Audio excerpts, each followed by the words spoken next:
Surprise. There you go. So welcome everyone, or not welcome really. I should be welcoming us to our Zoom as I didn't realize we had started.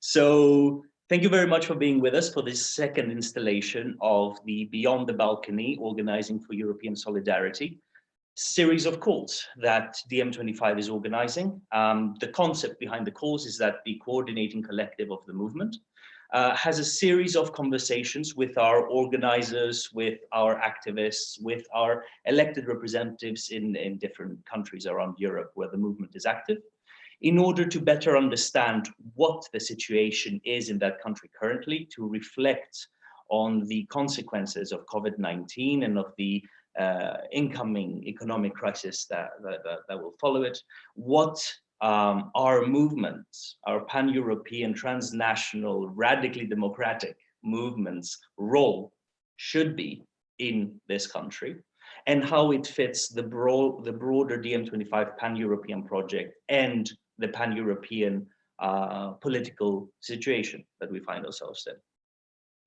So in this session, we'll be talking about France, and we have here with us members of the French National Collective and Electoral Wing, the branch of the movement that focuses specifically on our strategy and our electoral response in different countries.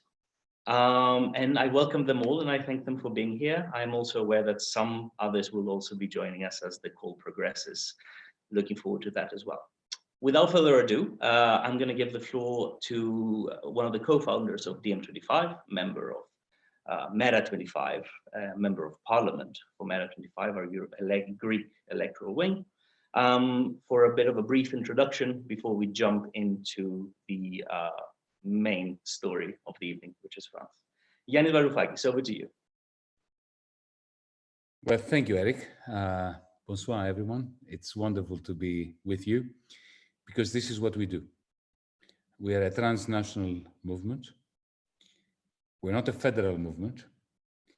Each one of us came to DiEM as a progressive European without a national label. Of course, we have our culture, we have our nationality, we have our background, but this is a unique movement, a movement that's worthwhile having, simply because it is the only attempt to do from a progressive side that which the bankers and the fascists have demonstrated they are perfectly very adept at doing, which is to internationalize. You know, when fascists get together, they are as one. When bankers get together, they're not French or German or Italian or Greek, they're just bankers.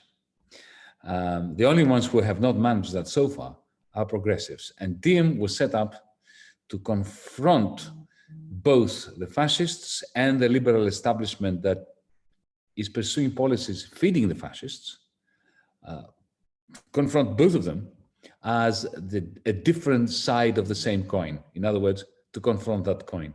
This is why we set up DiEM in February of 2016 in Germany. This is why we've been active in France, in Italy, in Greece, in Portugal. We are a non-federal, unitary, transnational movement that has not succeeded yet. The fact that we exist is a success story, but we have not succeeded in changing Europe. Think of the European Parliament election last May. We failed. We did a lot of good work. We put forward a remarkable European New Deal, a Green New Deal for Europe. We demonstrate that it is possible to have a transnational movement that runs across Europe on the basis of one agenda. Nobody else did that. The Greens didn't do it. The Social Democrats didn't do it. Only the fascists and the bankers do it all the time. So I'm repeating myself because I think we need to drill this into our heads. Now, I'm not going to monopolize this conversation, I promise you. I just want to say a few things first about what's happening today in Europe, in France, elsewhere. Secondly, I want to make a few comments about what I think our task is in terms of out there, of what needs to be done out there. A few comments on our internal organization, very few, and then open it up to discussion. So, where are we? Well, we are at yet another turning point. Tomorrow, there is the European Union Council meeting when Macron, Merkel, Mitsotakis, Sanchez, Conte, Costa, and so on are going to get together to agree to something that is the tombstone of the European Union. Already on the 9th of April, in the Eurogroup agreement that they reached, effectively they're pushing Europe, or the European Union, beyond the point of no return. Tomorrow, they're going to seal that death sentence for the European Union. There is no doubt about that, in my view. You see, in 2016, we were warning Europeans and the establishment that the European Union will democratize or it will disintegrate. And by democratize, we didn't mean that we're going to have elections. We have elections. It meant that decisions about things that matter to people on a daily basis will be democratized, and those have not been democratized. Tomorrow's behind the doors, the closed doors agreement is yet another example that has been absolutely nothing resembling improvement and democratization. And the result of that is, because democracy is not a luxury, as we keep telling people, as DMers, the result is this disintegration of this thing called the European Union. So let me be very brief on the agreement tomorrow, what it will be and what it means. Firstly, they've already murdered Eurobonds. The idea of coming together in order to Europeanize the burden of the crisis, to elevate it from the level of our member states that don't have a central bank to have their back, to the level of Europe, so that Europe can absorb as a whole, as a European Union, as a Eurozone, to absorb the shockwave of the crisis. That has already been given away. It's already been, Macron was the culprit. He is the one that started the process or joined the process of asking for a Eurobond with Sanchez and Costa and Mitsotakis and so on, and abandoned the task first. The finance minister of France at the moment, Mr. Le Maire, he's just far worse than Wolfgang Schäuble was in my time in the Eurogroup. Far, far worse. Give me Schäuble any time. He was more honest. He was more left-wing than Mr. Bruno Le Maire. And Mr. Macron has put him there to pull him in the direction of the ordo-liberal establishment. Remember when the election of, in the second round of the French presidential elections took place, we said that given that Macron is fronting against Le Pen, we will always support anyone who is fronting against Le Pen. And I remember the article we had in dm25.org, we support you, President Macron, today, and we will begin opposing you tomorrow. And we had a reason for that. So very quickly, what are they going to do tomorrow? They've already decided that all the burden of fighting this crisis is going to fall on the budgets of national governments, which means Italy is finished. It means that Greece is finished. It means that Spain is 80% finished. And it means that this domino effect will ensure that the French state is finished, which of course ensures that Germany will get out. It may not happen today, it may happen 10 years, 20 years, but we are entering a process of disintegration, stagnation, and collapse.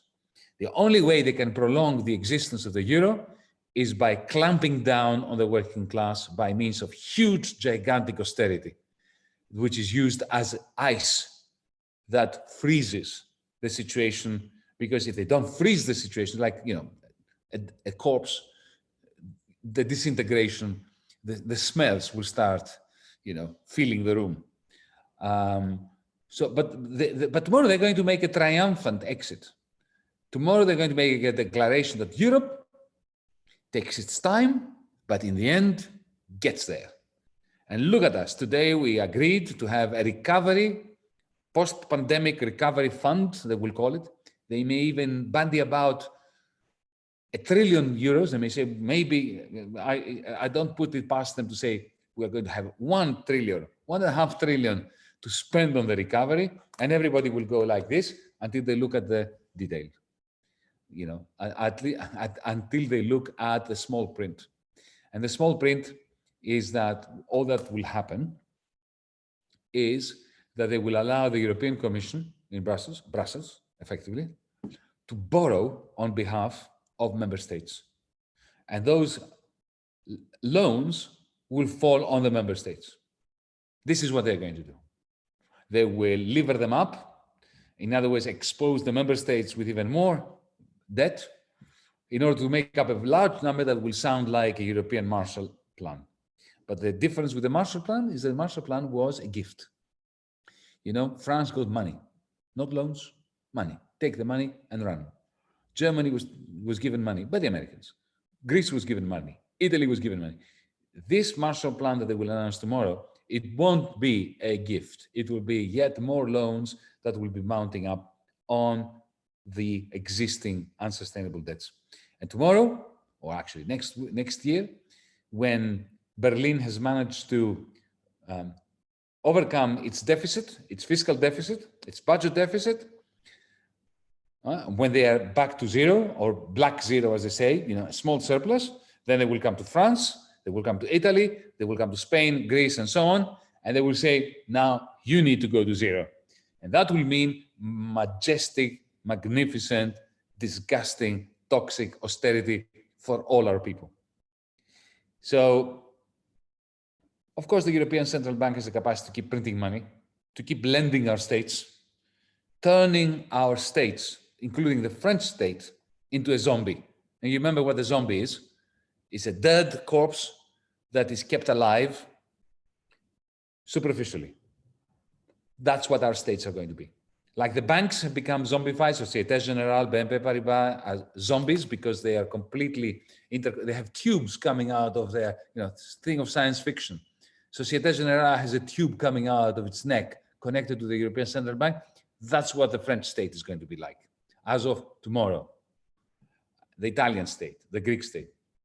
This is not a Europe that can ever be a realm of shared prosperity. It is only a toxic Europe that can do nothing else than appear in reality as an iron cage of austerity for Europeans. Now, this is what we're facing.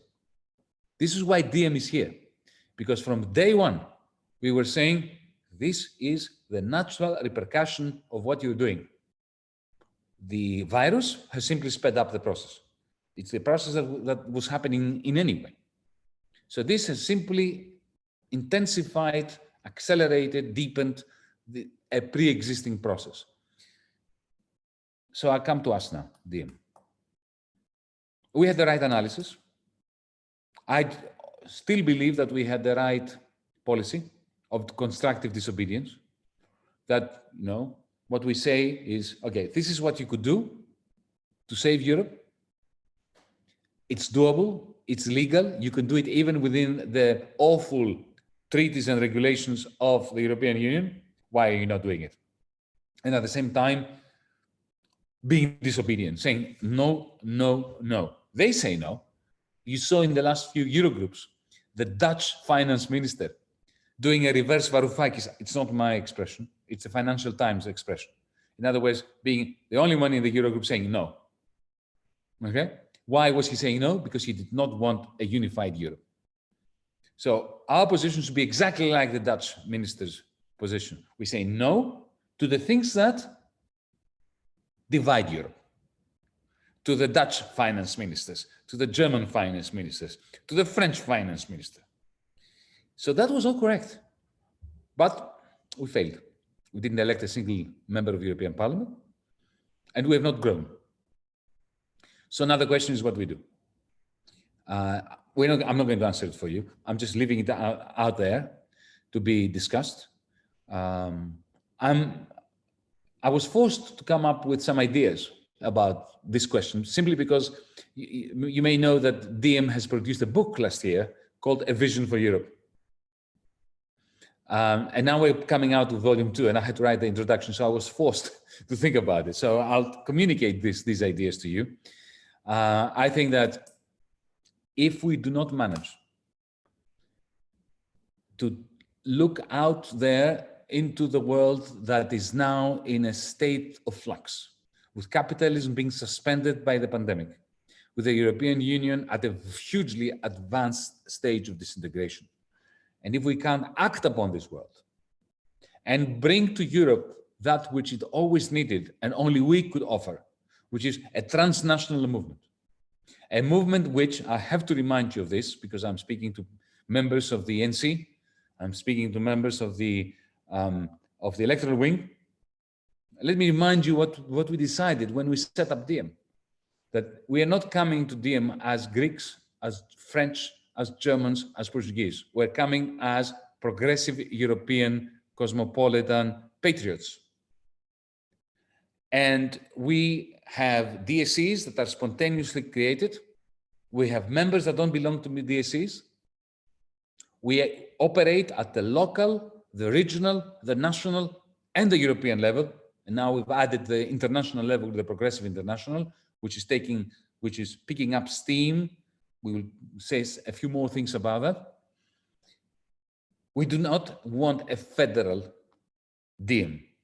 That is, a federal DiEM is what destroyed every progressive European movement. Think of the European Party of the Left. It's a federal system. So you've got Mélenchon, you've got the Communist Party, you've got Syriza, you have, Rifondazione Comunista, you have this, that, and the other, and they are all part of the broader European Left Party. But because they have such huge differences amongst themselves, the European Left goes to the European Parliament elections without a program, because they cannot. The lowest common denominator is zero. It's just empty words, and empty words cannot confront either the International of the Financiers or the Nationalist International of the Le Pens, the Orbáns, the Salvinis, and so on and so forth. So it is important to remember that we created national collectives as an afterthought. Okay, DiEM is not a federation of national collectives, and it must never be. National collectives organize work at the national level. Organize work. Okay, we do not have a situation where we go from members to DSCs to national collectives to CC to VC to whatever. Okay, the decision-making body of DiEM25 is the all-member vote, and that is independently of whether you are German or French or Portuguese or Italian or Greek. That is crucial for us to remember. Now, if anybody wants to propose a change to this, fine, but it will go against the grain of why we created it, and it will go against the grain of the historical necessity at the moment. Because if you look at it, in the end, the finance ministers, when they get together in the Eurogroup, or the leaders, when they get together in the European Union Council, and this is how I finish, they all agree in the end. They all manage to find a consensus. They don't like it very much, but they agree on it. And that consensus always is based on a very basic principle. Never agree to create an instrument that can be utilized to shift wealth from the rich to the poor. Never. Agree on instruments that shift wealth from the poor to the rich, the European Central Bank, printing money to give to the bankers and all that, that's fine. But never ever agree to anything that could be used even potentially to shift €1 from the rich to the poor. Now, they are fantastic at doing that. We cannot compete with that transnational ruling class without a transnational movement. So today we're here to talk about how to develop and build this movement in France, what needs to be done in order to be relevant in France, in order to expose the very, very synergetic relationship between Macron and Le Pen, because they appear as enemies, but they're not. They need each other. Without Macron, without the bourgeois policies of governments like that of Macron, Le Pen wouldn't exist. And without Le Pen, Macron would never be president. So we are the only ones who say that in Europe, in France. We are the only ones who have one agenda. We are the only ones who have a genuine green agenda. The Green Party is despicable. They have always sided with the German Greens that have always vetoed every financial instrument that can be utilized in order to fund the green transition. They are fake Greens. They are absolutely brown. The Social Democrats are the worst conservatives. Us are the conservatives. You know, the Christian Democrats. Anyway, I've said enough. I'm very keen to hear your views about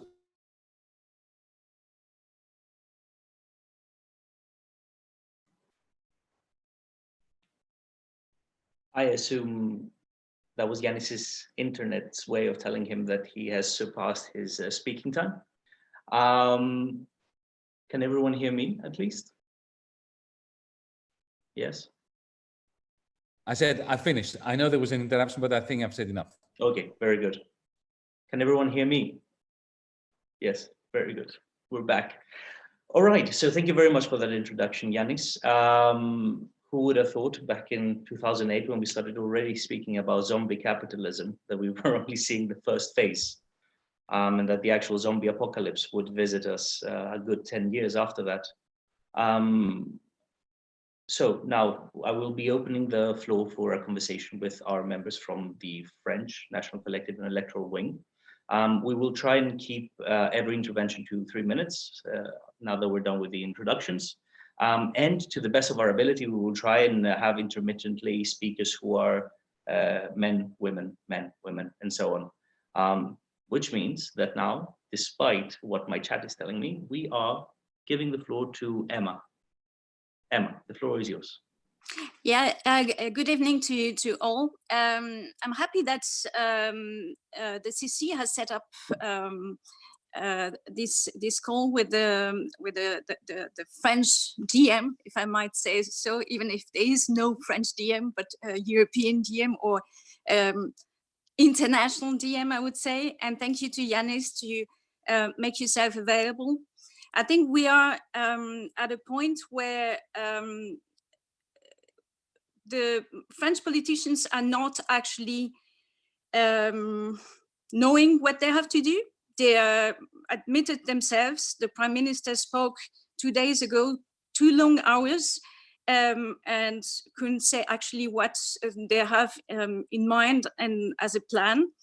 So we have a good chance to act here if we act quickly, meaning if we act before the summer and take this opportunity to push forward some ideas. The French state, like the Italian state, is very much scared right now about the starvation riots we could get in the country. It has started already in some of the French suburbs. For the past 3-4 nights, we are having some really social explosions there, the way we see explosions in the south of Italy as well. So one point we could push forward, and I think that would be very welcome, is the universal basic dividends. Yanis very kindly explained again and again and again. There is an opening here all throughout Europe. Spain is going to introduce an income. 100 MPs in the UK are speaking in favor of it. Japan has introduced it. Other countries are trying to introduce it now. And if we can push the dividends, not the income, I think we could make a great entrance on the European scene. Yanis has always spoken about the dividend instead of income. And that is something where I never thought that we would be a better opportunity than now to speak about it. Because this, again, our states are very, very scared about starvation riots. There are in France a lot of children currently who don't have anything to eat because the underground economy is obviously cut by the fact that we have no more free movement. The drug deal as well has died out. So lots of families found themselves without any revenue and any food. The organizations, you know, charity organizations and all kinds of organizations, associations are overwhelmed. And we have here the opportunity to go on stage, not only in France, but everywhere in Europe, in Italy, in Spain, everywhere, and to say, everyone is now agreed to push, even the Pope spoke about it during the Easter letter, about the a basic universal revenue, but we should push it to become a universal dividend. What do you think, Yanis? Thank you, Emma. Yanis, we can collect these and come back to, when we have a significant mass of questions and responses. It's very true what Emma is saying, and I think that's a very good hook for our conversation today, that we are at a time where politicians don't know what to do. They are spending all of their time breaking their heads to come up with a way to go back to normal, when normal was the problem in itself. There has never been a better time to be pushing for change. And DiEM25 was already ahead of the curve in 2016 for pushing for exactly the kind of change that historical circumstances are edging us towards now. So I think this is a very good way of framing where we are as a movement and what our role could be. I think the floor should be going to Brice now. Yes, hello everyone. It's a real pleasure to have this direct conversation with the coordinating collective. We've been discussing this topic obviously for a long time already with the French ANC, and one of the things that emerged during the seminar we had at the French ANC is that we need to be able to build a union of the working class across borders. So we need to use the concept of working class way more than we use now. Because for the moment, they are still trying to pit the German worker against the Italian worker, saying that we are trying to make the good guy pay for the lazy ones. Now, the concept of social class helps us dodge this issue and build our union according to a social basis. So to do that, we also need to find point of actions that can unite us from a working class point of view. So the universal basic dividend can be one, but it's also there's also been quite a lot of discontent in France or in Germany regarding the fact that big companies were giving dividends to their stakeholders, even though they say they can't pay any taxes. So the issue of tax, we were supposed to start a campaign about that just before confinement, but it's now even more pressing and infuriating for many people than ever, because they say we are making such a fuss about who's going to pay, and they still don't want to pay. We would recommend to also add the question of tax and stakeholders giving away dividends to our working toolbox, because it would help us connect the German working class, who is complaining about that, with the Italian working class, with the French working class. To this effect, the Italian electoral wing has proposed us to issue a common statement with the German electoral wing, the French electoral wing, and the Greek electoral wing. And that would be great if we could have an agreement with the 4 electoral wings and the CC for this tribune. This tribune needs to be a call for action. It cannot just be a statement. It must be, okay, this is what the situation is, and we call for a radical action. So whether this radical action is a demonstration, and there are many forms of demonstrations that can be experimented during confinement. We've been working on this with comrades from other social movements for the past 4 weeks, and we have lots of ideas now. It can also be a call for a general break, which is obviously a one-day general strike. What is certain is that if we do not call for this disobedience that we have in our organizing principles, we will not be able to strike the minds of the general public. Now, if we want to do that, we can either do that just by ourselves, like we tried to do with the billionaire payer share protest demonstration, or we could issue a first call to all progressives around Europe and say, we want to do this, join us now, and we are going to issue another call for a specific action in 2 weeks. Let those who answer join us, and then move forward.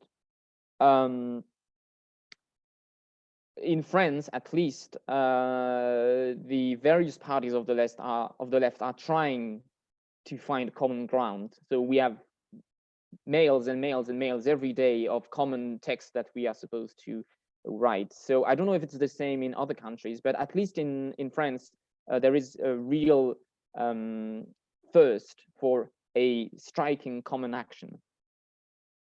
That is it. Thank you, Brice. I've made a note of that as well, that common action of electoral wings. It'd be also interesting to have in the conversation why should come from electoral wings and not from national collectives. Why, let's have that conversation, it'd be good. But we'll come back to that. Next up, I think it's Brigitte. Brigitte, if you feel more comfortable speaking in French, please go ahead and speak in French. And then I would ask one of your comrades if they could kindly offer Miriam, if Miriam could kindly offer a translation. So, Brigitte, floor is yours.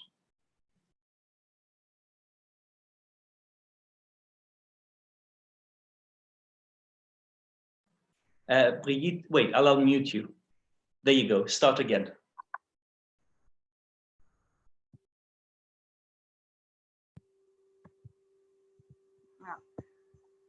I have a very bad English, but I try in English. Donc, I am Brigitte Remry and DC Lille. And I have two questions.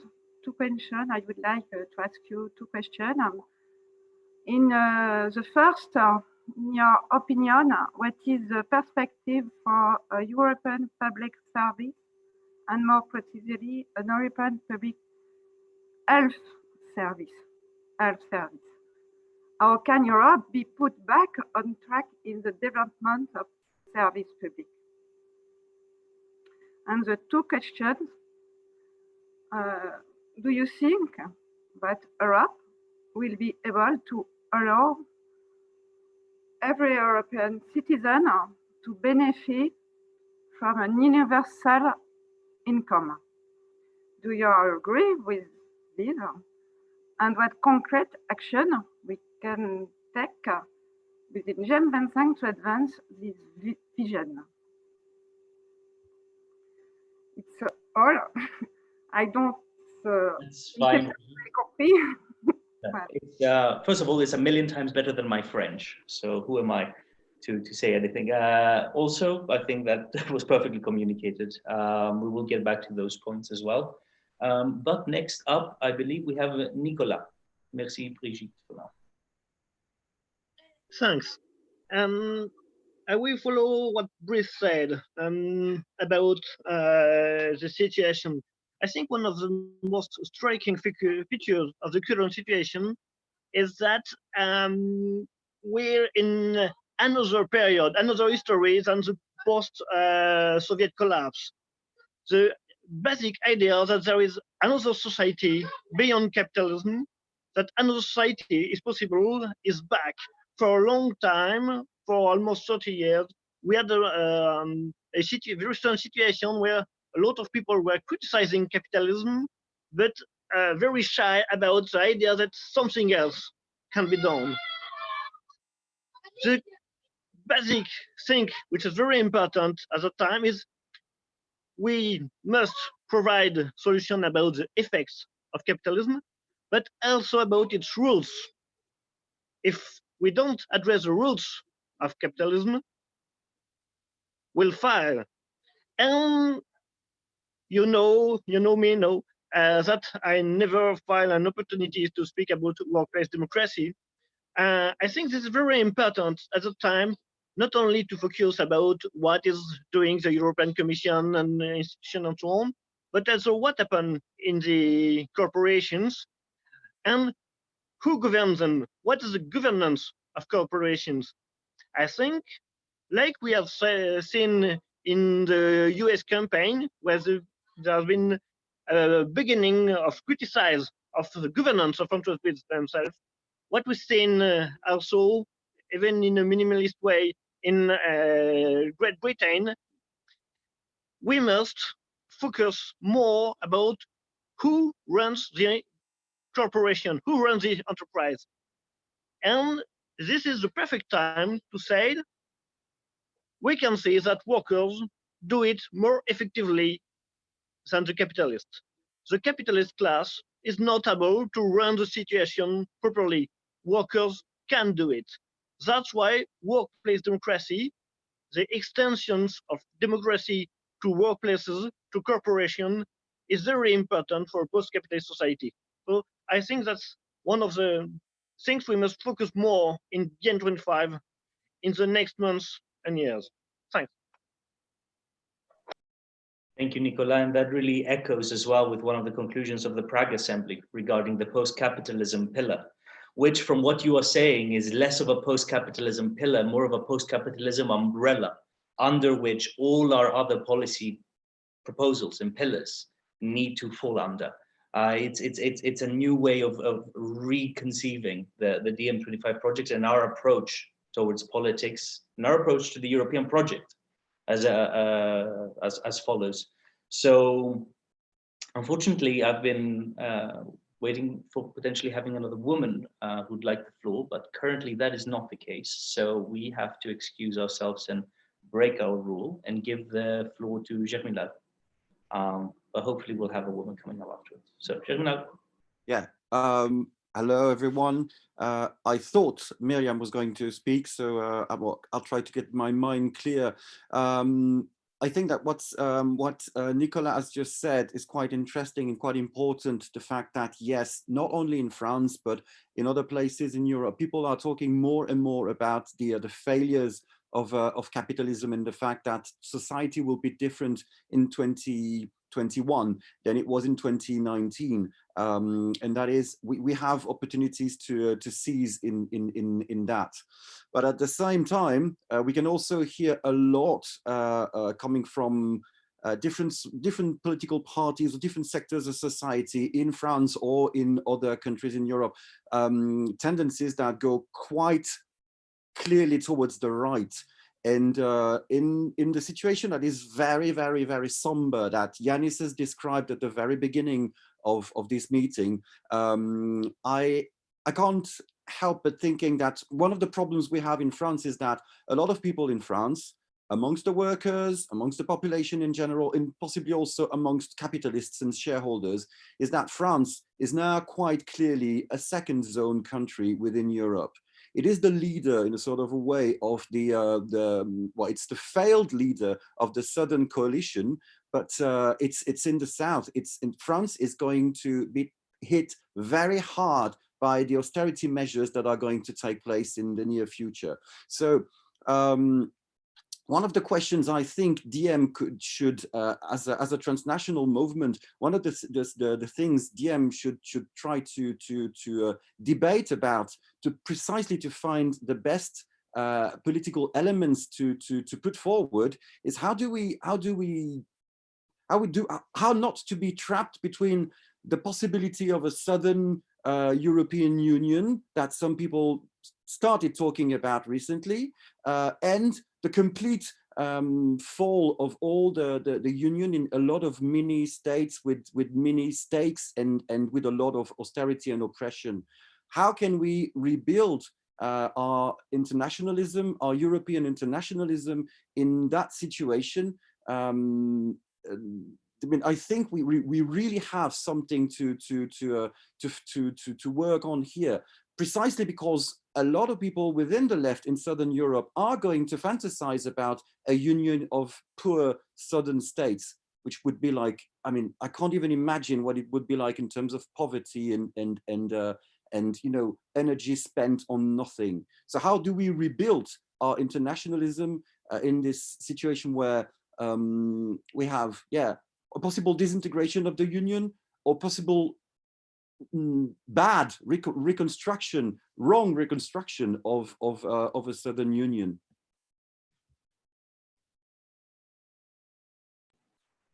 Thank you, Germinal.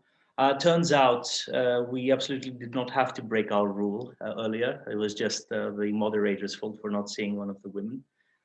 So the floor goes to Miriam, as it should have done earlier. So apologies for that. Miriam. You're completely forgiven. No problem at all. Hi, everyone. Yes, Miriam from the French National Collective here, like everyone else here. And I agree with what was said before. I agree with what Germinal just mentioned. I strongly believe we are at a historical moment. We have a moment to build a political project, to build something new, to give our voice, the voice of the people that weren't heard before, the voice of the people who were crushed by the companies, by the standard parties that carry nobody's political opinion into the government. We have an opportunity to really make things happen and build a fairer Europe together. And Europe is a reality. It is a concrete reality for people who live at the borders, for people who've ever traveled, etc. I believe it's worth defending.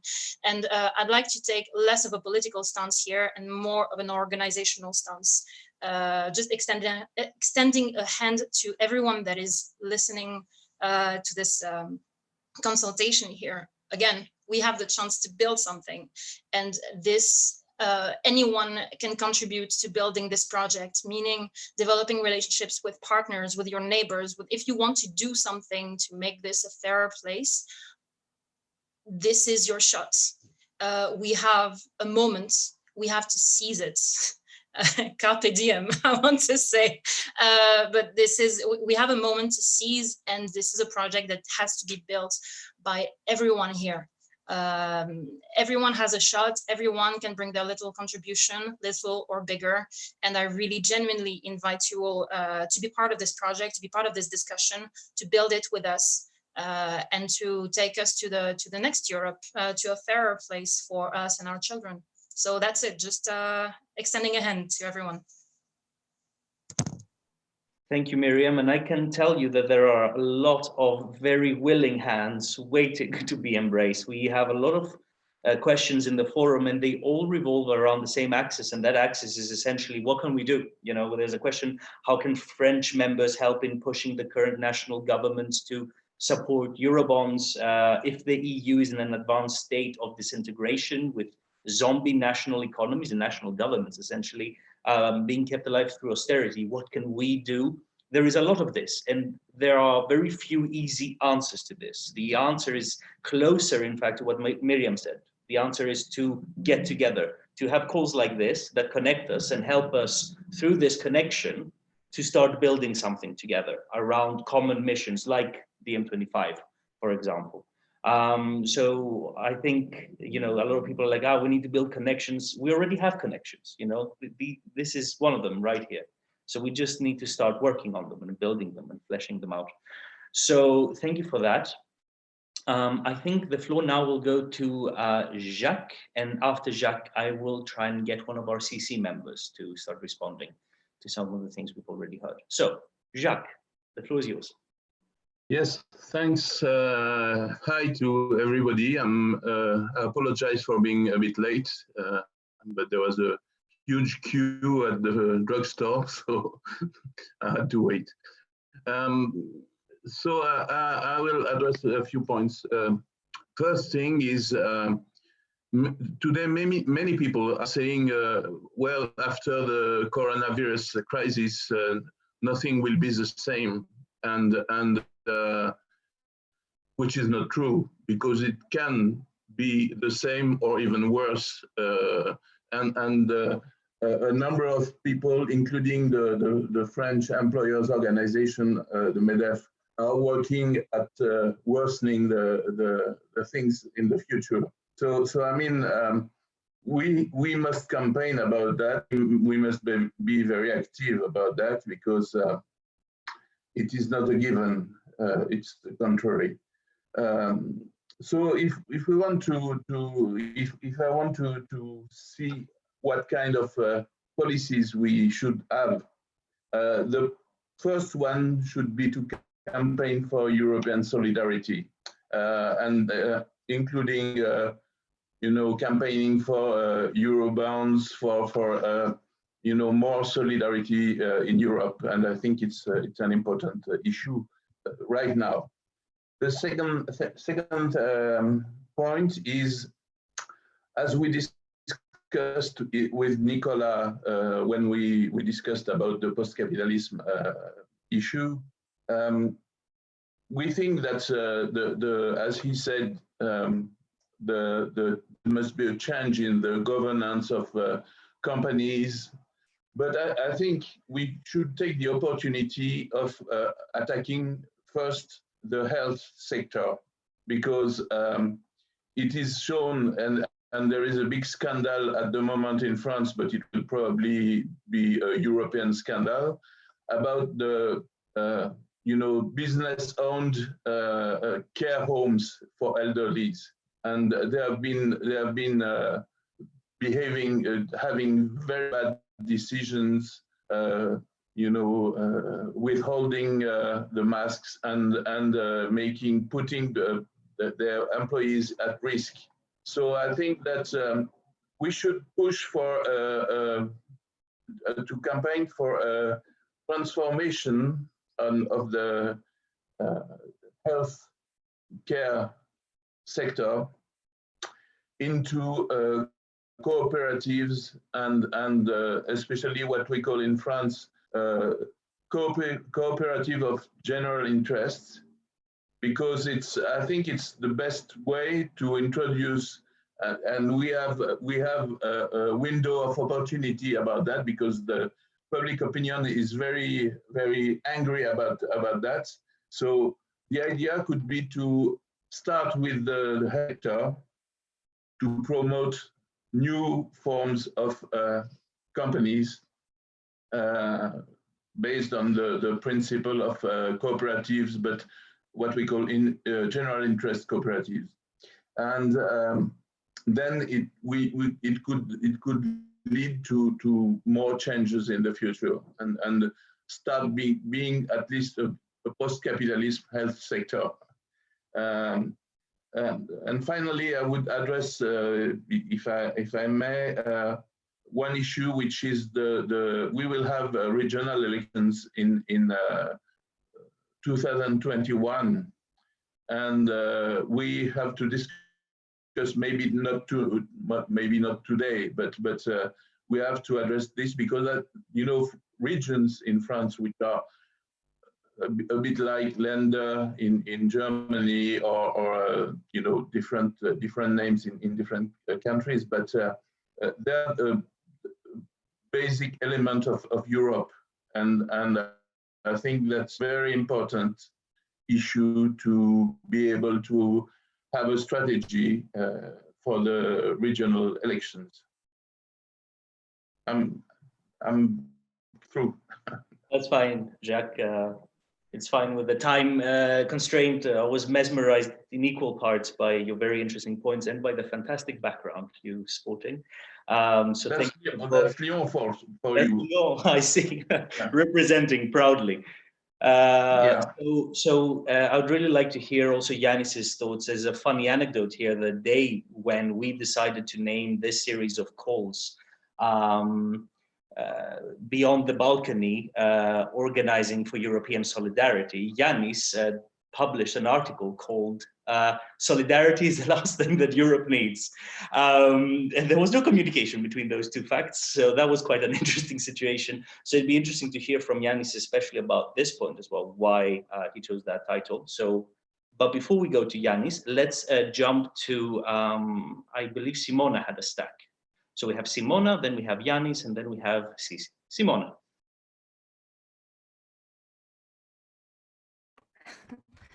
As you know, when you name the health sector, I jump in automatically.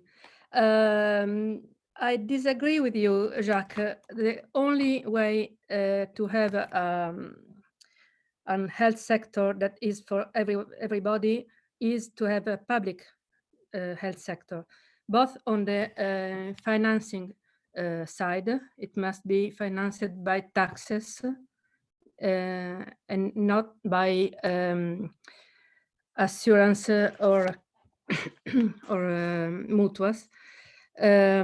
And it must be supplied by the state because it is a public interest, and in any other way of financing or supplying the health services leads to private interest.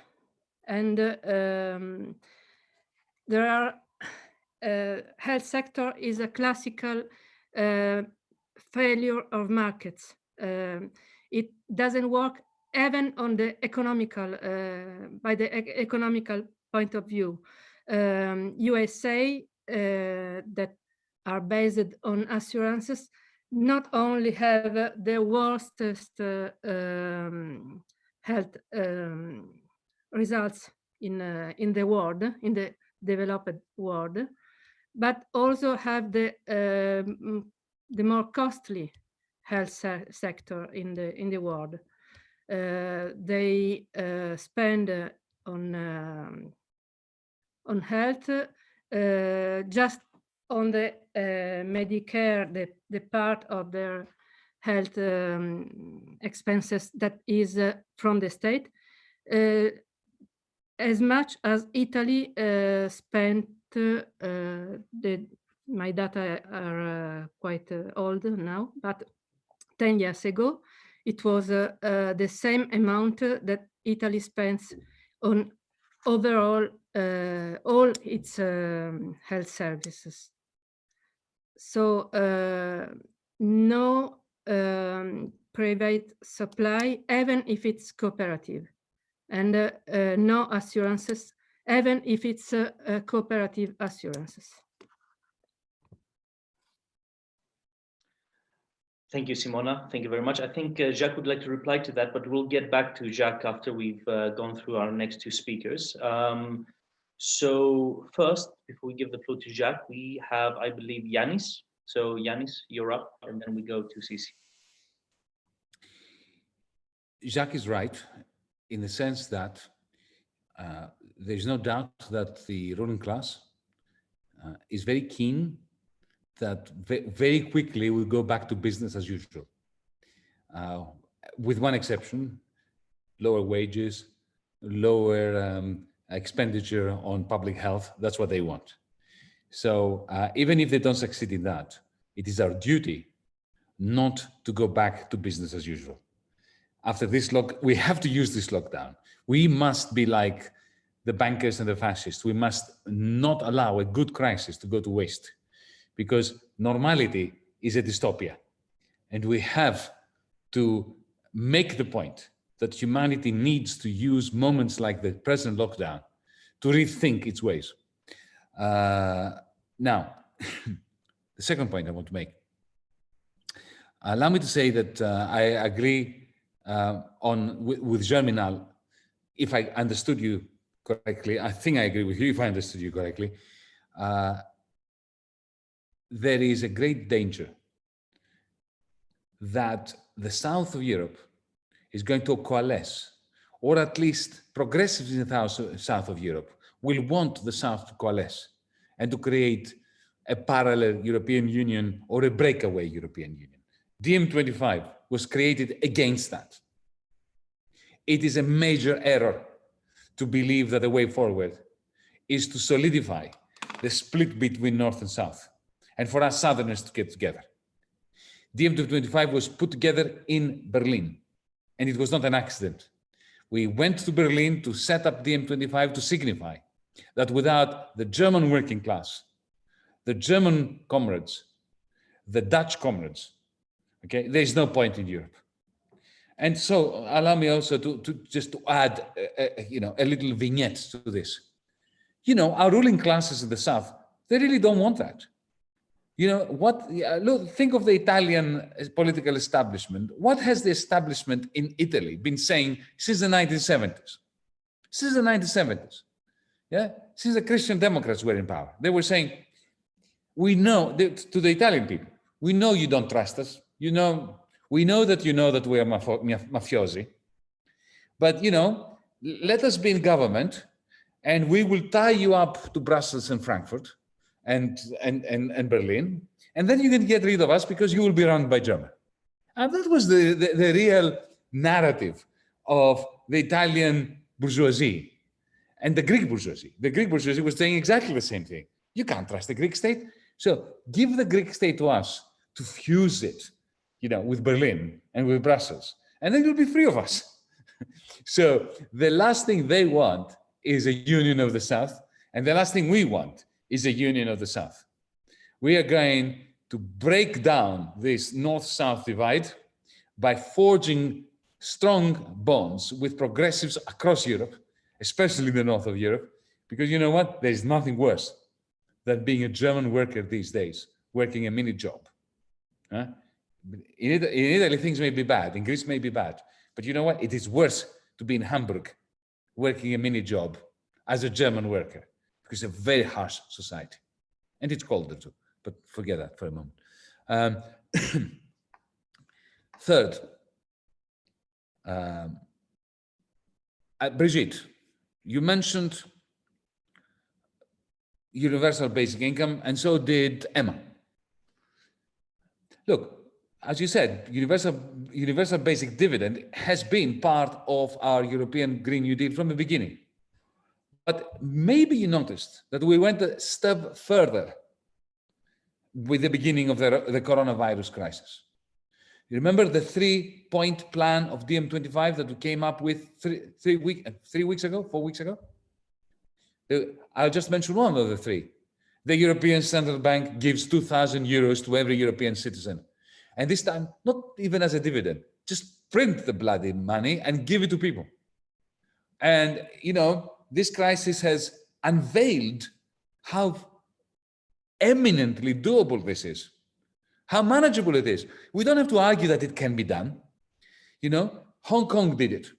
They gave 1,250 American dollars, not Hong Kong dollars, 11,000 Hong Kong dollars to every citizen, not citizen, resident, even foreigners living in Hong Kong. You know, the Australian government had done this in 2009.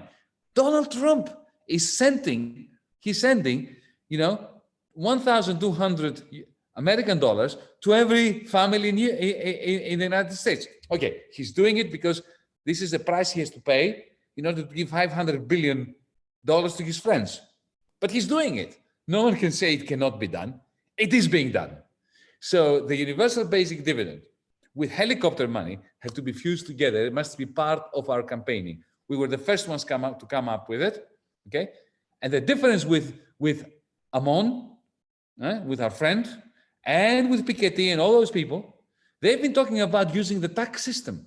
We are not. We do not want this universal basic dividend to be paid by taxes, because you know what? A hardworking proletarian doesn't like that. They think, what? They're going to tax me to give to somebody who's not working? No. It will come out of the dividends from the shares that we will take from the Googles and the Alstoms and the Volkswagens. And it will be as a dividend, not as a tax. And it will be helicopter money. It will be money printed. Let me also mention something that I think is a fantastic coincidence. Remember when we came out with this? 2,000 euros for every European citizen. Just give it to them. Just give it to them tomorrow morning. Just print it and give it to them. You know, manna from heaven. We did a computation. How much would that be across the Eurozone? The result was 750 billion euros. 2 days later, Christine Lagarde comes out with that precise number. It was a coincidence, but it was a very nice coincidence. She said she's going to print 750 billion euros to give to the bankers. So, you know, we said, give it to the people, right? I mean, they will go out there and to the shops. The bankers will never lend the money to anyone. And even if they lend it to a shopkeeper that has closed down in Lyon, why is this going to help the shopkeeper who is bankrupt? No shopkeeper who is bankrupt wants a loan. They want money. So we are really ahead of the curve, and we have to go out there and campaign. That's your job as the national collective, as a European wing. That is your job, to go out there with our help and actually say it. Nobody says this. I don't think anybody says it. When they do say something about universal basic income, they get trapped, like, you know, Benoît Hamon was trapped in the presidential election in France. He had to explain where he would get all the money from the taxation. You're not going to get it from the taxation, right?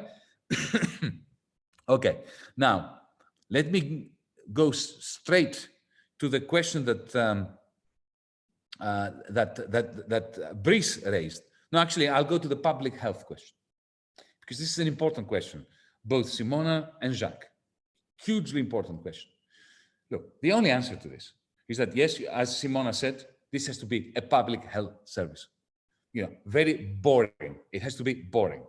No financial stuff, no games, no bonds, nothing. You know, public money goes into the health service. End of story. In the same way, they never come up with very fancy financial engineering to explain how they will pay for the army, for guns and nuclear weapons. They never. Have you ever heard them say, where are we going to get the money from? We need to find financial instruments and we need to have derivatives. No, they say the state pays for the nuclear bombs. End of story, right? Similarly, the state pays for the health service. But as a pan-European movement, we have to have a European health service system, a European public health service system. But of course, comrades, for this, we need federation. We need unification. Because in order to pay for it, you need to have a federal tax. To have a federal tax, you need to have a federal parliament, not that abomination in Brussels and that we have. A real parliament, a parliament that can actually, you know, set aside money for the health service and that has a capacity to support a federal finance ministry that is accountable to a federal government and a federal parliament that pays for it. But that requires our success, because nobody else is talking about it. We are the only ones who are talking about the Constitutional Assembly that will create the legitimacy for, you know, the mutualization of health, of debt, of banking, of all the things that are necessary. I'm going to go straight to Brice now. And if you could wrap up with this point, comrade. Yeah. I'm going to Brice. Well, I have to say one more thing, okay, Eric, if I may, because otherwise I'll just die. Nobody wants that. It's the point that who mentioned post-capitalism? Somebody, Nicolas, I think. Nicolas, it was you, Nicolas. But before that, look, call for action. Yes, we need call for action. I don't think that it should be a call for action by the electoral wings, even though the electoral wings must be part of it. It should be a call for action by Diem. You know, we have a pan-European movement. You know, Diem should have a call for action. All the electoral wings are there in order to do things on the ground. The electoral wings must do it, must organize the actions on, but it must be Diem. MERA belongs to Diem. The electoral wing in France belongs to Diem. We should do it at that level.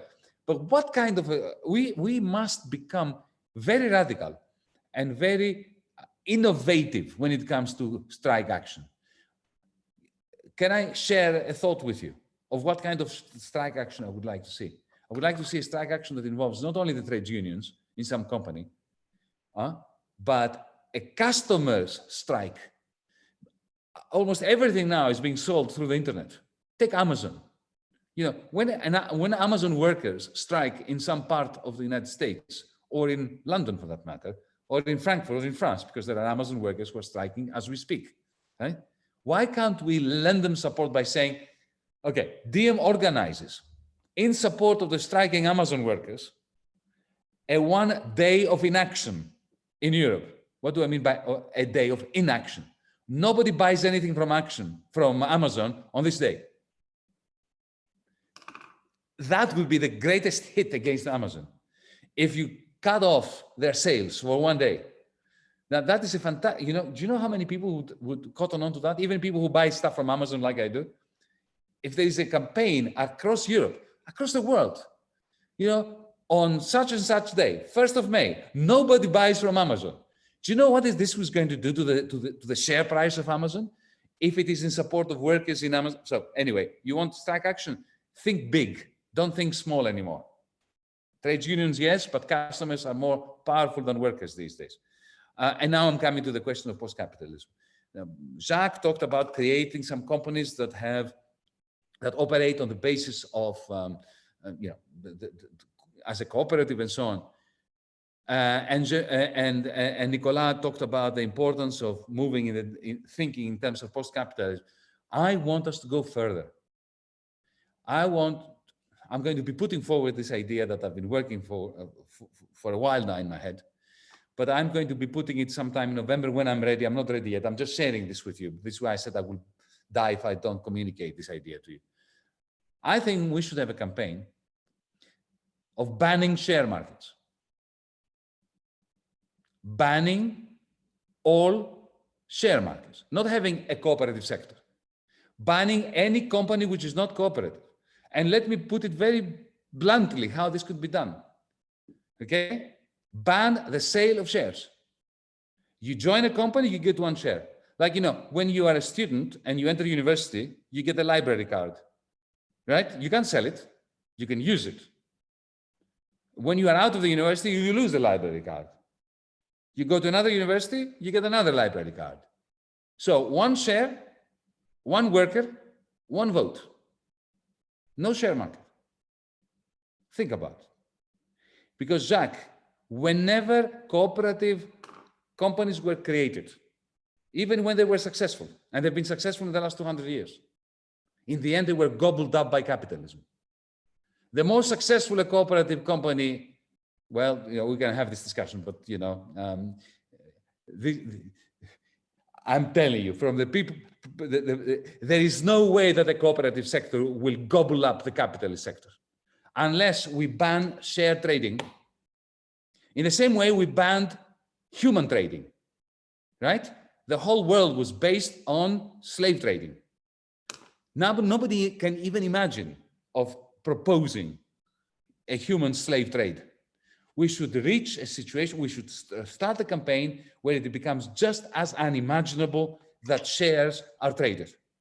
I'll shut up. Thank you. Thank you, Yanis.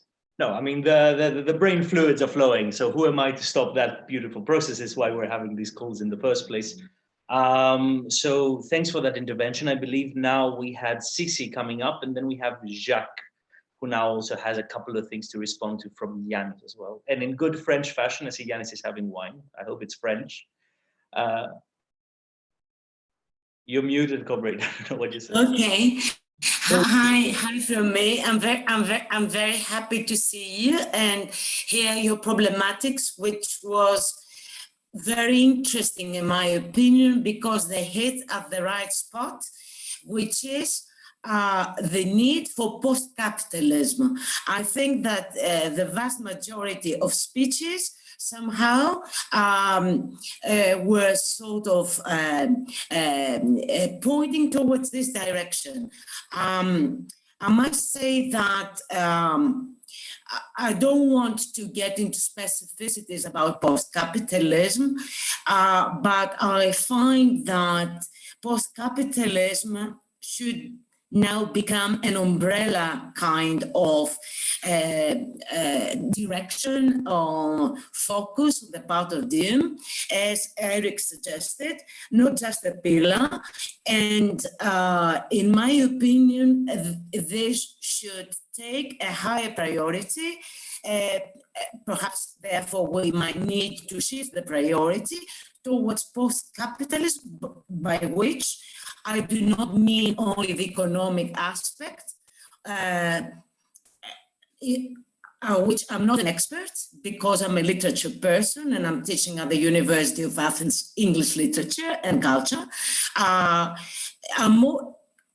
It should basically include certain basic ideals that have been destroyed by neoliberalism, such public and free health for all, and the preservation of labor rights. At the same time, post-capitalism should be based on a new or perhaps a restoration of some sort of ideology that was sort of was overwhelmed and basically defeated by neoliberalism, starting in the States with Reagan and in the UK with Thatcher, that basically has absolutely destroyed the sense of common goods, commonwealth, common identities, and certain humanist liberal ideas that we sort of owe to the French Revolution to a great extent.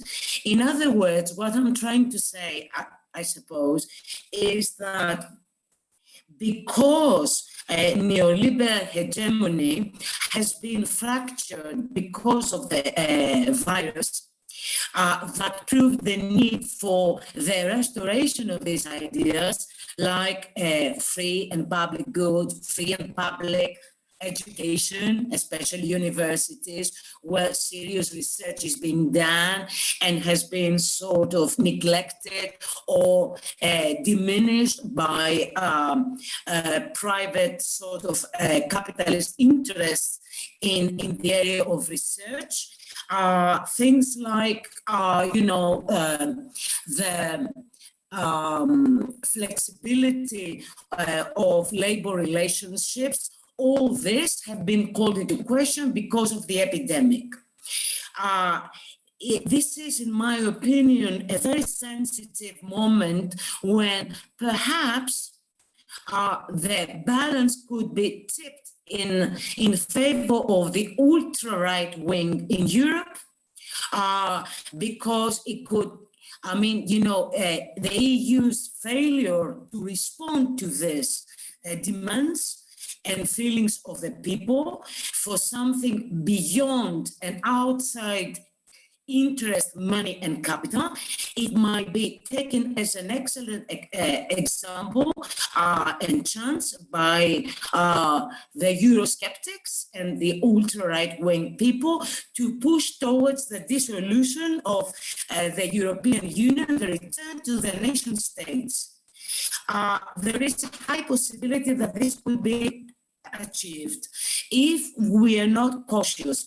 Who are we? And here we have DiEM, which is in fact the only progressive, and I would call it leftist movement in Europe, because as you know, all of us, the European left has been fragmented into tiny atoms. And of course, I'm speaking from the experience of Syriza because I'm Greek, and I was part of that party for something like 20 years. And I left after a betrayal of 2015, when social democracy, and this is what I advisedly call Syriza, has done a worse kind of wrong to the people, because it played the part of neoliberal politics. And we know this from Syriza as well, amongst other parties like the German party and so on and so forth.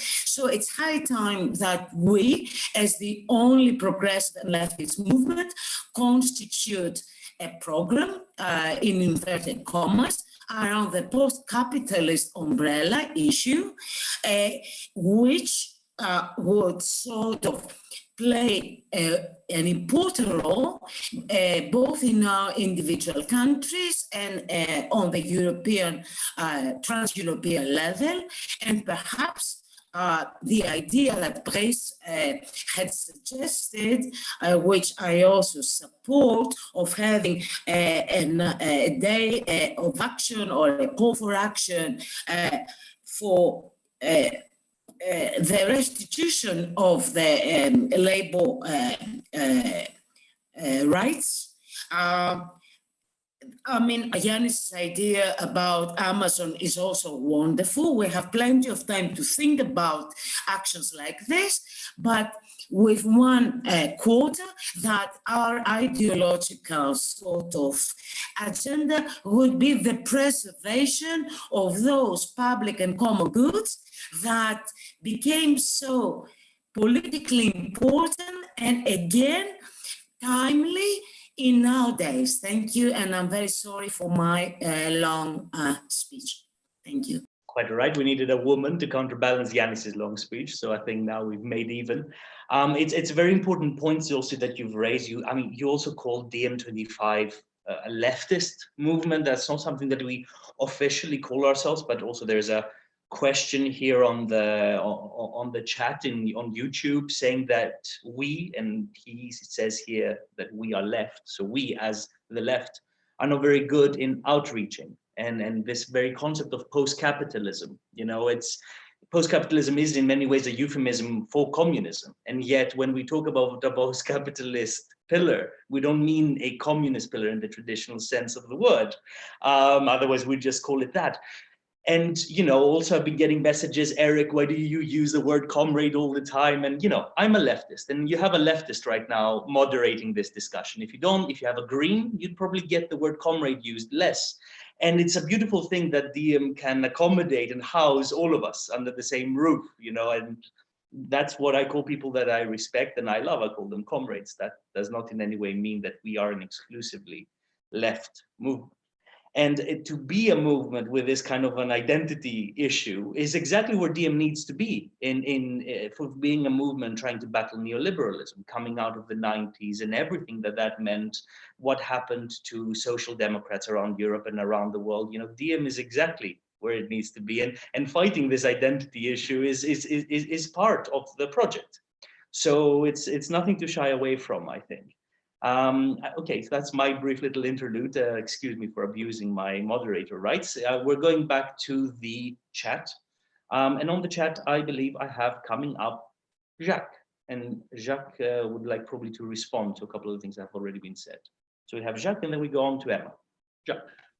Well, thanks, comrades and nevertheless friends. So I think I've been misunderstood. Because when I say collective interest cooperative, it's a very different animal from a cooperative like Simona mentions. That means that it is a kind of cooperative, maybe it should have another name, which is governed by a multi-stakeholder approach. That means the employees, the patients, for example, in a hospital, the citizens of the area, and everybody. That means that you have a multi-stakeholder governance of it. And also it's non-profit, it's not for profit. So I certainly agree with Simona that financing of the health sector should be public, definitely. But the way these structures, these organizations, for example, hospitals or care homes, are governed, should be governed by representatives of all the stakeholders in order to take into account what are their interests, and not. And I think that's and I think that a lot of our friends from the north of Europe wouldn't like to have a state-owned health service because it's sometimes not very efficient. However, private is not efficient either. And the idea of collective interest, and I will inform you about what is a collective interest cooperative, because it's a very interesting structure. I think some kind of similar structures exist in other countries, but I don't know the names. But the idea is to have all the stakeholders represented in the governance of this kind of structure. So yes, it should be publicly funded, and yes, it should be also all the citizens and employees should have a say in the governance of the structure. So it's not an ordinary cooperative in a way, and it is not neo-capitalist. Okay, we are really pushing the boundaries of 21st century political thought here. I believe the next person on my list was Emma, and then we have Nicolas. So Emma, Over to Yeah, you. thank you.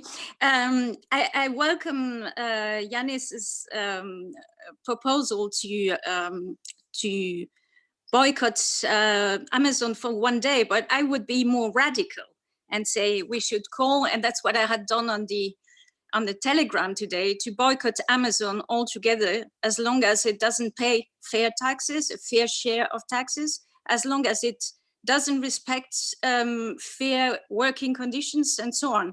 There is this strike ongoing in the States right now from Amazon workers. Amazon has been sentenced plenty of times for not respecting proper working conditions in France. So I think we should, as DM, start a boycott and make it known against companies like Amazon, which are actually violating and breaching all the principles DM is defending. And that leads me actually to the other topic I wanted to mention briefly.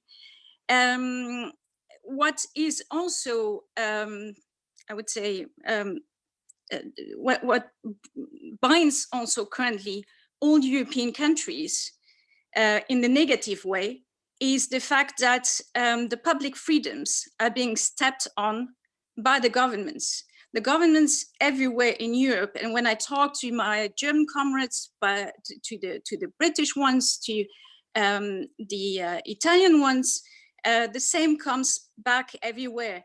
The governments right now, the right-wing governments in the first instance, are taking this opportunity of the crisis to give themselves some rights which are anti-democratic, to try to reduce or restrict the public freedoms. And it's not only not being allowed to leave your home, it's freedom of speech, it's freedom of press. Yesterday, it was a court, a trial against Amazon in France, and the representative court sessions are usually by law public. And the people who wanted to attend this session yesterday were banned from it because Amazon managed somehow, with the help of a new decree, a French decree, to exclude the public from certain court sessions. So that is something which personally bothers me a lot, and which I think we have to be very strong and loud against. This crisis should not be the opportunity for governments to crash, to step on our public freedoms, press freedoms, freedom of speech, all of them. That is something which binds us in all European countries right now, not even going up to what happens in Hungary right now, but in France, in Germany, every Democrat is worried right now.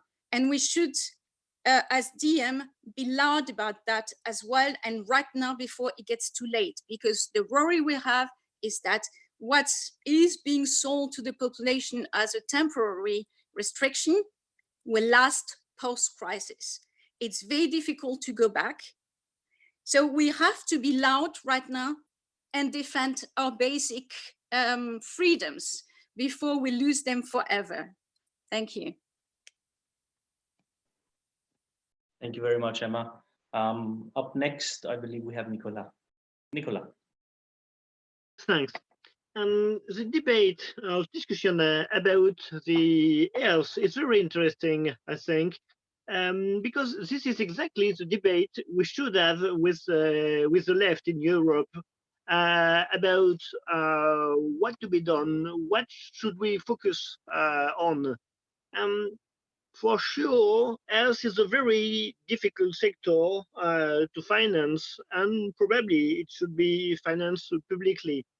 But that's not the discussion, I think, and it shouldn't stay just there, because there is a very common illusion within the left that if it's public, it's democratic, and it's far much more complicated than this.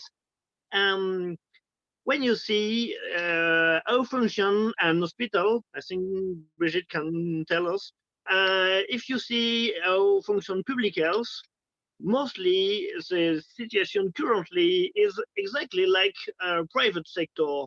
The influence of private sector is very strong, and the voice of the workers on the workplace, in the hospital, in the health sector, is very low and lower day after day currently. So the question of democracy in the hospital, like Jack said, democracy for the workers and every workers, not only the top workers, the medics and so on, for the nurses, for everyone working there, the democracy for the patients, for people being cared in the hospital and so on, is also very important. And this is true for every sector in the economy, be it public or private, that we must have a strong focus about, is this workplace a democracy? We know about cooperative. The current situation of cooperative is very difficult. It's not a dream that it should be. And we can analyze this failure of the cooperative system. The general interest cooperative system that Jack was speaking about is somewhat an improvement of the old cooperative system. But we may go further. The point is about, as every worker in a workplace, a voice about what's happening, what is doing, what's the sense of his job. Does every worker has a voice on the vote in the decision making, and not only in the top decision making, but in all the chain of decision. That's the point, and it's true whenever the company is private or it's a public hospital. Thanks. Thank you, Nicolas. There's a lot of content here for our post-capitalism work. It's good. And it's good that all of this is getting recorded so we can go back to it. Up next, I think we had Simona, if I'm not mistaken, and then Brice. Simona, please.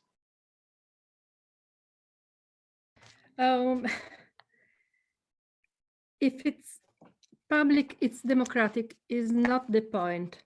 And the point is public health is the most efficient. And health services cannot be democratic. It's a classical market failure because it's the medicine that tells you what's the answer to your need. You're hungry, you buy some bread. You're ill, you go to a doctor, and it's the doctor who tells you what should you buy. So the point with public, with health services being public, is what interest is at stake. It can be the public interest, or it can be the company interest. If it is the company interest, they will sell you what is more convenient to them, not what you need. So health services cannot, in this sense, cannot be democratic. But your question is, how do we put the health services under the control of people? If it's collective interest cooperative, it's not everybody. It's just those that are interested in this town, in this group. It's not universal. This crisis has shown in the most clear way that the validity of Brecht's poem, it's everybody or nobody. It's for everyone or it's for no one. You cannot have, because if it's not for everyone, it's inefficient, and it makes everybody ill. It's even in the interest of rich people to have a universal coverage. And I took interest in health because it's pivotal. It's the most politic of issues. And I think we should build on this crisis that shows what austerity did to all of us, which shows how much it's either everybody or nobody, to build, to campaign for a beverage universal health service for Europeans. It can be done, and it would be disruptive both of austerity rhetoric and of private is more efficient rhetoric. Private was extremely efficient in Lombardy to tackle with the illness that can be can be sold. It's convenient to sell, but it was the most inefficient and ineffective thing for when it came to coronavirus. And this crisis points also to the workers' rights, health workers' rights in this case, and with whistleblowers. Health workers have been sent to the war without protections, and they weren't allowed to protest or to tell people, hey, look, we are a source of infection because of our working conditions. So thank you, Simona. I can ask you to wrap up the point. Sorry. No. So let's call for a European campaign for a European health service of the beverage kind. Thank you, Simona. And that also ties into that communication that DM already made last month, I believe, about free universal healthcare across all of Europe. We could flesh that out. The groundwork is already there. So absolutely, let's, like I said, we're taking notes. This is only the beginning, these calls. This is the place where the ideas come, and then hopefully people who are watching might also be interested and want to jump on board some of these ideas. There will be a form for many of you to fill in if you're interested in the activism and the organizational element of the work rather than the discussion element, which is what we're doing here. If you want to get your hands dirty, there will be a form that you can fill in, and you can be part of that team. That will be in the chat in the YouTube chat now, but also at the end of the call. So keep an eye out, those of you who are watching us. Let's go back to the list here. I believe the next person up is Brice. Please remember the 3-minute time limitation. So Brice, the floor is yours, and then we have Miriam. Yes, thank you very much. In any case, whether we call for a general boycott of Amazon or Disney, for that matter, because latest news showed that Disney is treating its workers like shit as well. We need to have an action committee. So we need to make sure that this Saturday we are going to have an action call with activists to make sure that we go to the grassroots directly in the way we build our actions. We will need to have people included in other forms of actions, whether it is people who are working in nursing homes and who don't have masks, or people I heard yesterday from workers who just started working again in Belgium and who were not provided the basic security, safety equipment. Their general day of inaction, their way of making their company listen will be not to go to work. So we will have to combine all the different forms of action, and for that we need this action committee. Because for example, there are other things that are being brought to us at the moment. We had a call with people living in rural areas earlier these weeks, and they tell us that, you know, that they would go and occupy the major the big farmer in the vicinity. So these are the forms of radicality that our members are ready to push to. So we need to open the door for this. And last but not the least, we also need to address the issue of what is going on with police brutality in working class neighborhoods, whether it is in France, whether it is in Belgium, whether it is in Italy, because it's not the same defying confinement to go buy your groceries, whether you are Black, white, or Arab. And we need to include that in our thought process, and we need to include that also in the way we communicate. So we have to find a way to do this. And that is all for me. Thank you, Brice, and thank you for keeping to the time limit as well. Miriam, you're up next. Yes, 2 points to make. Bouncing on on what Brice just mentioned, there are important questions that need to be addressed in the French society. Islamophobia, some suburbs, the relationship between poor and not so poor areas. Some of these issues are common to other European places, some are not. Some are proper.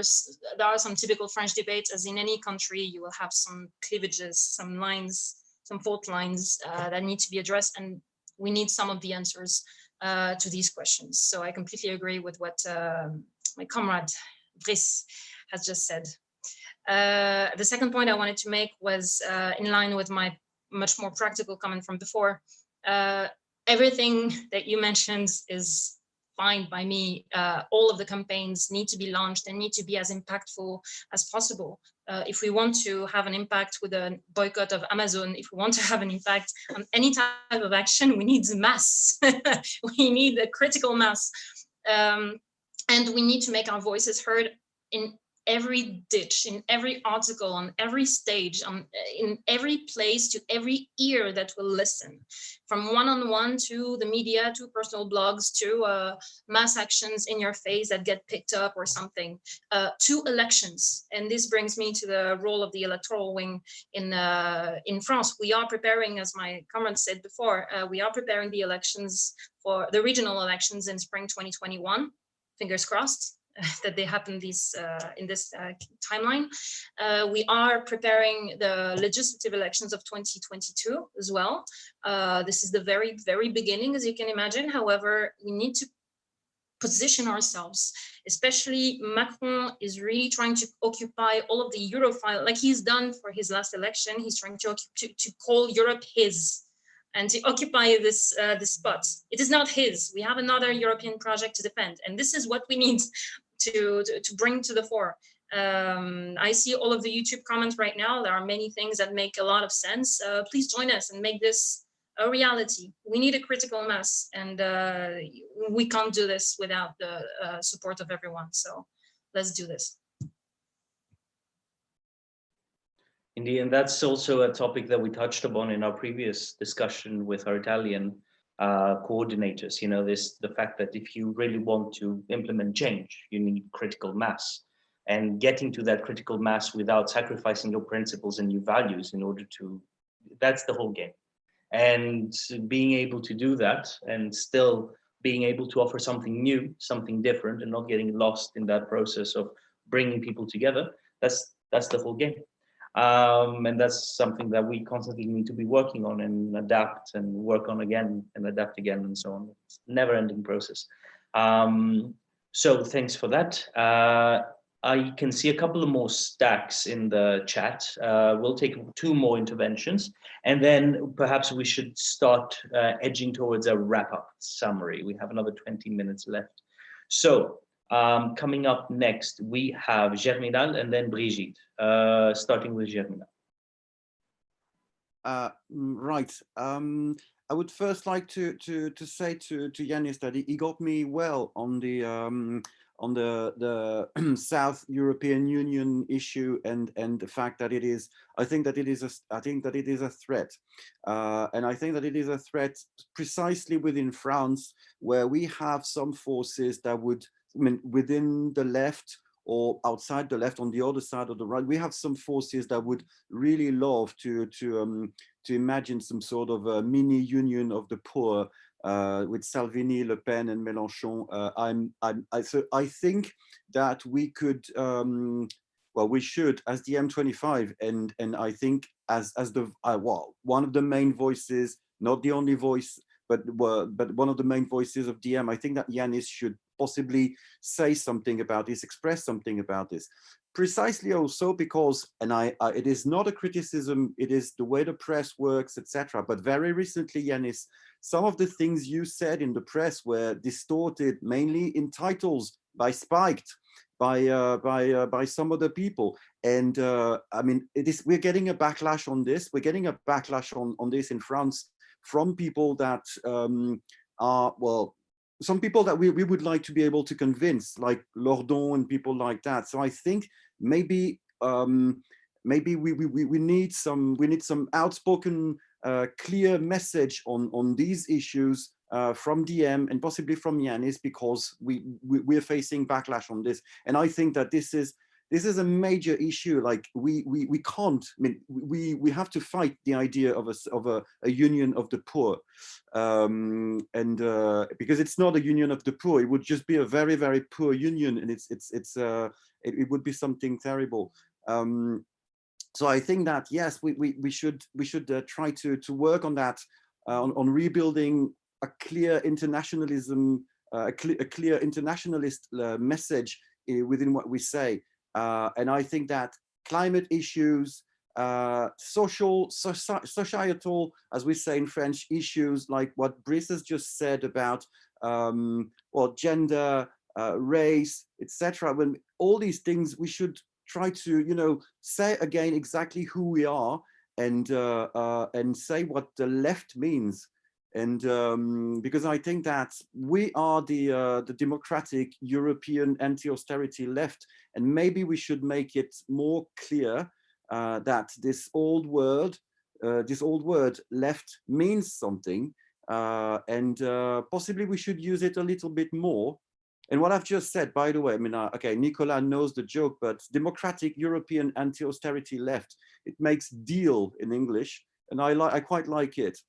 But okay, so I'll leave the floor on that. But yes, I think, Yanis, that we need some clear messages regarding, yes, or some elements regarding internationalism, because of Spiked and other, well, I'm not gonna name exactly what they are, but some other people. Thank you. If by some crazy twist of fate, somehow we don't manage to democratize Europe by 2025, we can have deal 35 afterwards, and so on and so forth. So, you know, it's always good to have a backup plan, although I think we're definitely on track. So thanks very much, Germinal, for that, joking apart. I think now we're gonna move on to Brigitte, and after Brigitte, perhaps Yanis would like to respond one more time to some of the things that have been said, and we can wrap up this session for today. So, Brigitte. Thanks. I am completely agree with Simona and Yanis for the health organization. The money exists. The money exists for the banks, for the multinational. We have also the fiscal evasion, and I think money exists for access to care for all citizens European, and to finance through services health public. And I am je suis convaincue it's possible to have a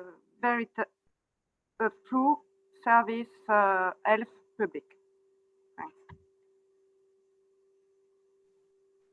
Thank you, Brigitte, and thank you everyone for today's session. I will also wrap up after Yanis, but it's been really a pleasure. It's only the second one, and every time I'm looking forward to the next one. It's really a privilege to be able to be in this position to talk to all of you. And like we said in the beginning, this is only the start. The real work's going to happen after this call, but more on that on the final wrap up. Now, the floor over to Yanis. Well, I'd like to thank you all as well. I come out of this much happier than I entered, because this is transnationalism in action, and it really gives me strength, because nothing else does, I have to tell you these days. Thank you so much for Democratic European Anti-Austerity Left. We have it. We have the new green Democratic European Anti-Austerity Left, the new Green Deal. We have it. So let's use it. I loved it. Let's add this as a subtitle to the Green New Deal. Okay, now more seriously now. Before I come to your point about our position, my position, your position, our collective position regarding, on the one hand, the Mélenchons of the world, and on the other hand, the Europeanists, the hard remainers in English parlor. I want to make a point, Emma, about Amazon. I'm against having a campaign of banning Amazon, a campaign against Amazon every day, for two reasons. Firstly, it won't work. It's easy to say to people, look, on this day, don't buy anything from Amazon. If you try to sustain a buyer's strike for too long, it will simply fade. Whereas if you organize it and give it a quirky, populist even kind of complexion, right? It's very easy to have it one day when it's really bad for Amazon, okay? And that then will be rolling over. Then you attack another company, then another company. And then suddenly they're all worried, when are they going to attack me? So that requires an action group. It's absolutely correct. We need to plan these strikes, consumer strikes. Now, and the second reason I'm against it, Emma, is because Amazon is not the worst. I can tell you here near where I am, there are supermarkets where people work for 300 euros an hour, a day, and they pay nothing to the state. They exploit workers. They increase prices when there is the slightest of shortages, and they're local firms. They're not worse than Amazon. They're worse than Amazon. So I don't believe in saying, oh, we'll go all out on Amazon, but forget everything else. So that's just a very quick comment about that. Finally, regarding our position on, let's say, Brexit, because this is what I think what Cord picked up, something I said, yeah? To cut a long story short, a text is coming your way. Eric, we're going to be publicizing this very soon, where I answer all these points, because the Lexiteers, the Mélenchons and the left-wing supporters of Brexit in Britain and so on came out and said, oh, Varoufakis changed his mind about the European Union. Now he says that the European Union sucks. And, too late to make, I haven't changed my mind at all. I always said that the European Union sucks. When we were as Diem campaigning in Britain against Brexit, I would go to every city that I could get to in England, in Wales, in Scotland. And I would say the European Union sucks, but you need to stay in here because we need to be together when you attack it, to transform it, when we conflict with it. And I also said in this interview that, I can see the logic in Brexit, because let's face it, the European Union establishment is moving towards the disintegration of Europe. The European Union establishment, the pro-Europeanists, the Macrons of the world are moving towards the disintegration of the European Union. So, you can't really accuse the Brits who said, look, guys, ever since you created the euro, you're moving towards disintegration. We are out. I would not support Brexit, but I can see the logic in it. This is what I said. And I would still say it. And I even said it while I was campaigning against Brexit. So anyway, a text is coming your way. But look, allow me to finish on this note, which sounds, I know, very radical. to some who are too coy to say anything about the European Union that may be destabilizing. But this is my considered opinion. I need to share it with you, my comrades.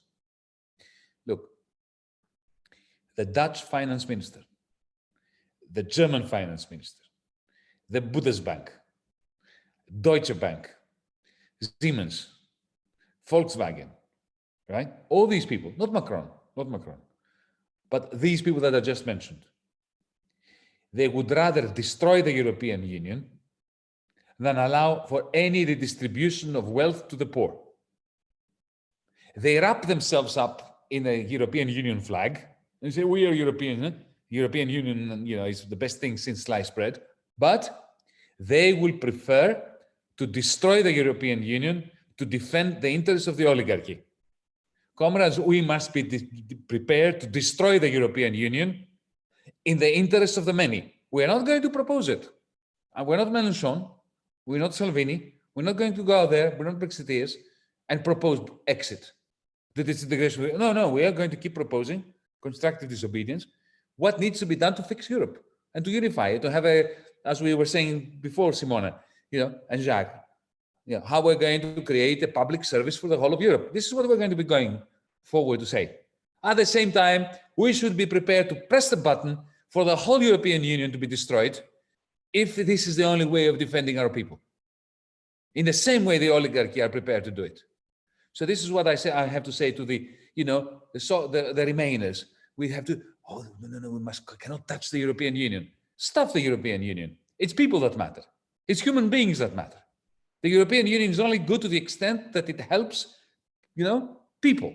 It is not an end in itself. It is an instrument.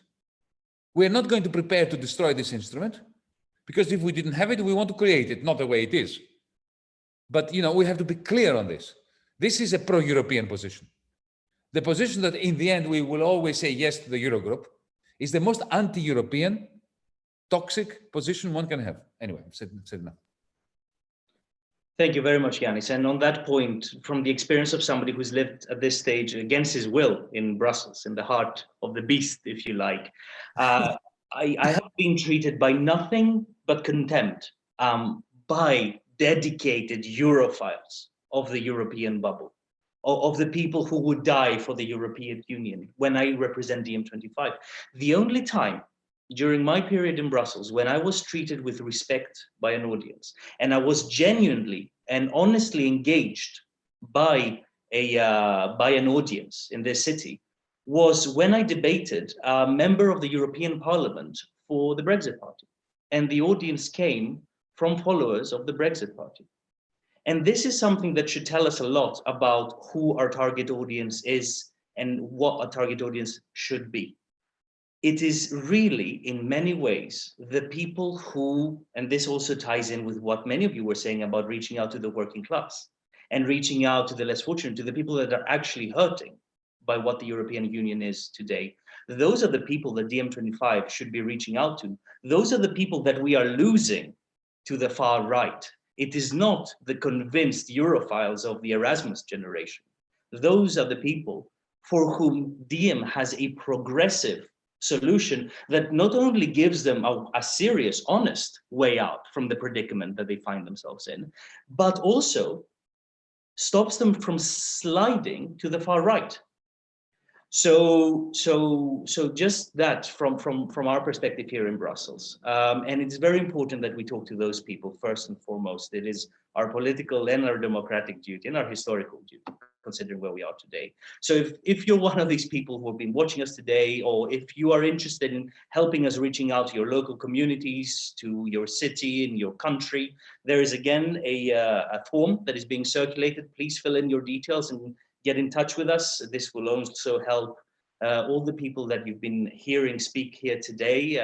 Lend them a hand, lend all of us a hand, so that we can bring all these ideas away from the digital world of Zoom and YouTube and to streets and to cities and to homes around Europe and beyond. So thank you very much for watching. On Saturday, we will have our members and coordinators from Germany speaking with us. So tune in, 11 a.m. CET. Thank you very much for being here with us today.